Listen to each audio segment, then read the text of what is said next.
Welcome back, Virtual Circuit Riders. We'll be looking at the last half of the 20th century today.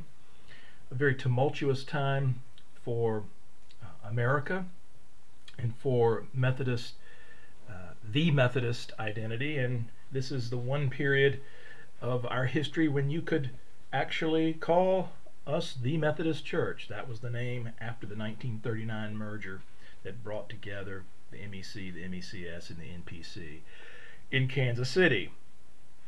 We didn't have much time to catch our breath and to gain much of a balance in our perspective on our identity internally, because the shadows of war grew large when Germany attacked Poland in 1939. It was clear that the West would go to war again with itself in Europe, and this time it would draw the widest reaches of the world together in World War II.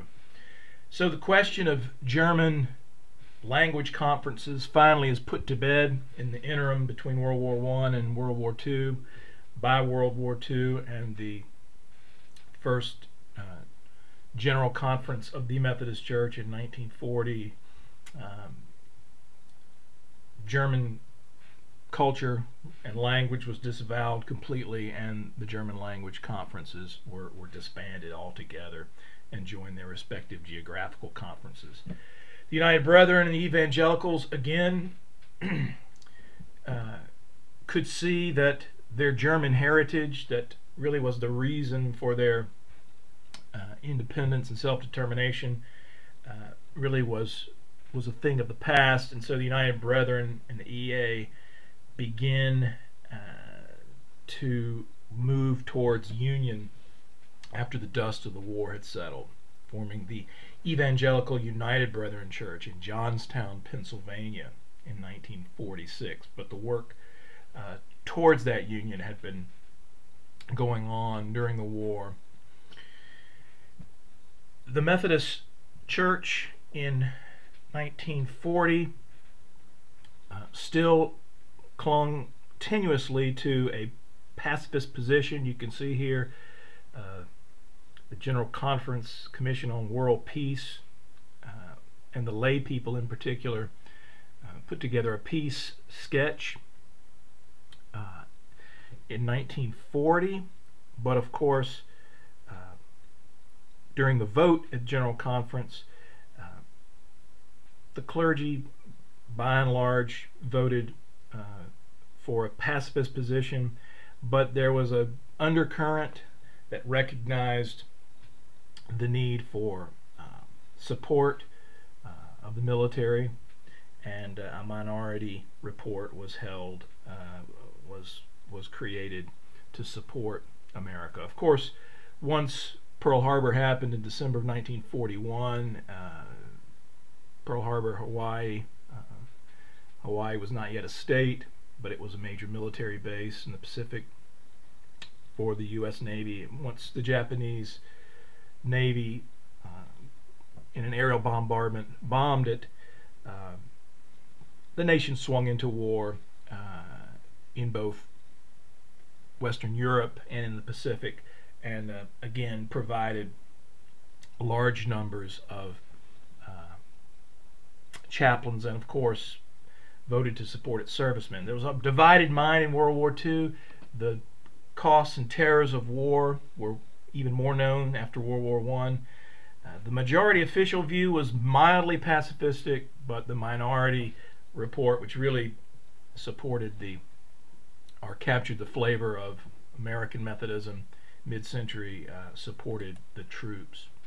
Again, after World War II is over, with Europe laying in ruins, the Methodist Church created what became known as the Crusade for Christ, a crusade for a new world order.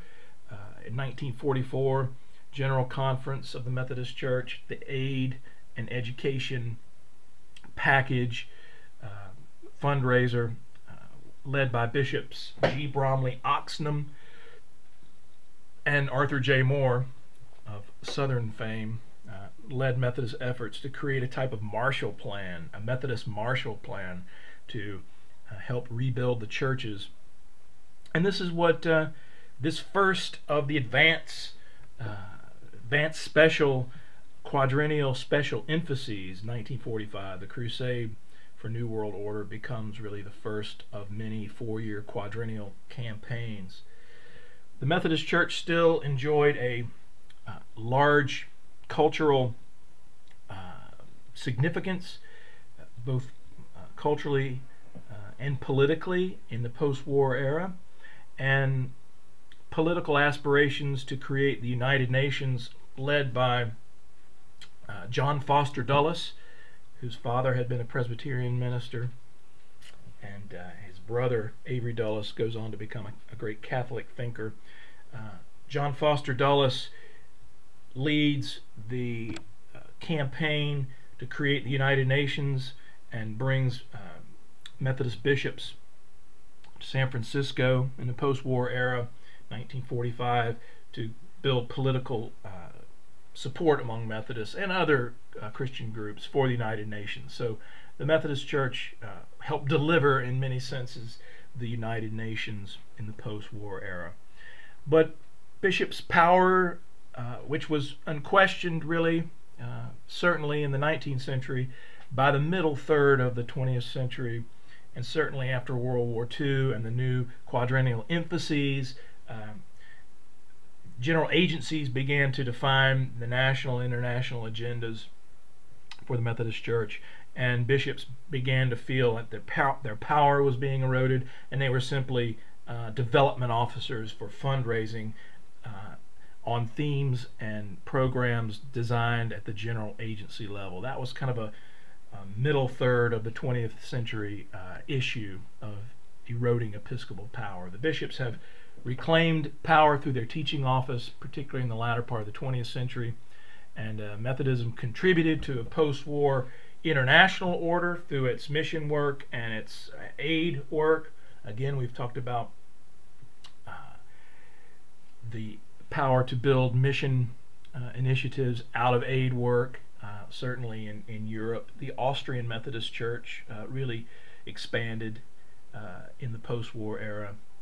And John R. Mott won the Nobel Prize for bringing the YMCA to bear with his own Methodist background in the lead on post-war Europe and its reconstruction. The 1950s provided really one of the last great expansionist periods for Methodism, for the Methodist Church. In fact, the returning soldiers brought their moral vision, their thankfulness for survival, perhaps some of their foxhole religious promises back home, and built 10,000 new churches in North America in the decade of the 1950s. 1950s we see as a period of expansion. The Methodist Church tended to follow the cultural currents after the 1954 Brown versus Board of Education court-ordered desegregation of public schools. Methodism began to quicken its pace. Even in 1956, in our General Conference, we created a petition that allowed for the African American Central Jurisdiction churches to join their geographic conferences if they so wished.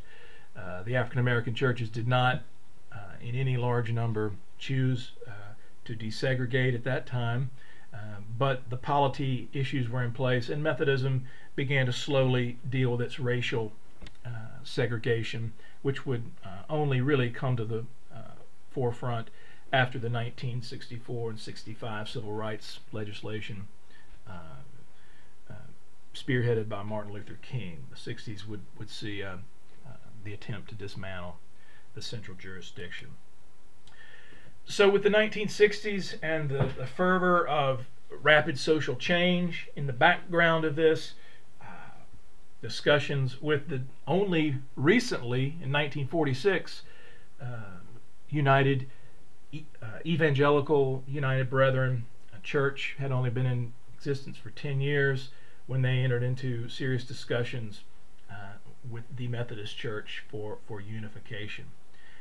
This was brought together in a special General Conference of 1966 to put together the plan of union, and the Evangelical United Brethren, although recognizing that their denomination had stalled in terms of growth,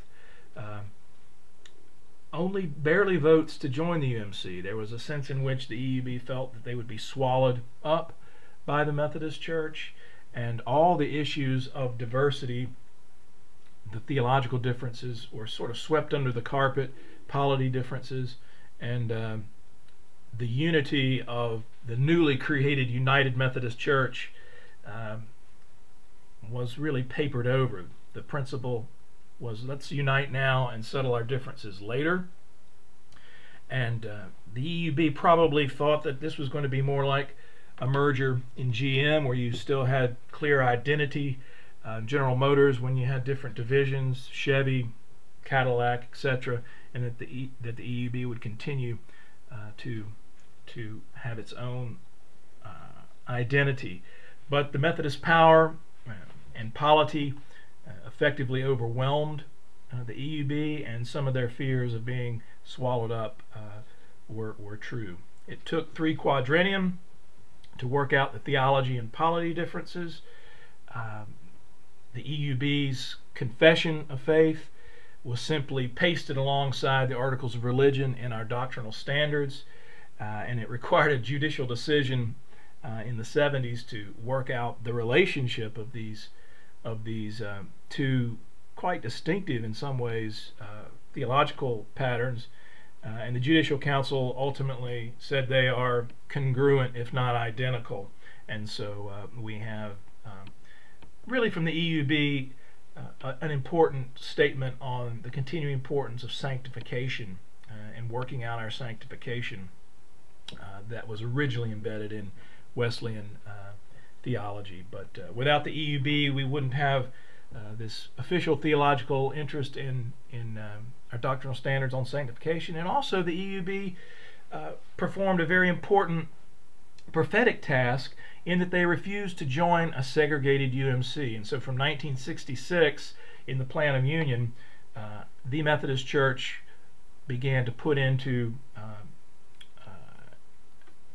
its plan of union for 68 provisions to dismantle the racially segregated central jurisdiction. In 68, at Dallas, Texas, at the creation of the United Methodist Church, the central jurisdiction was officially abolished, though it took probably in some cases up to 5 years for African American churches of the central jurisdiction, particularly in the South, to join their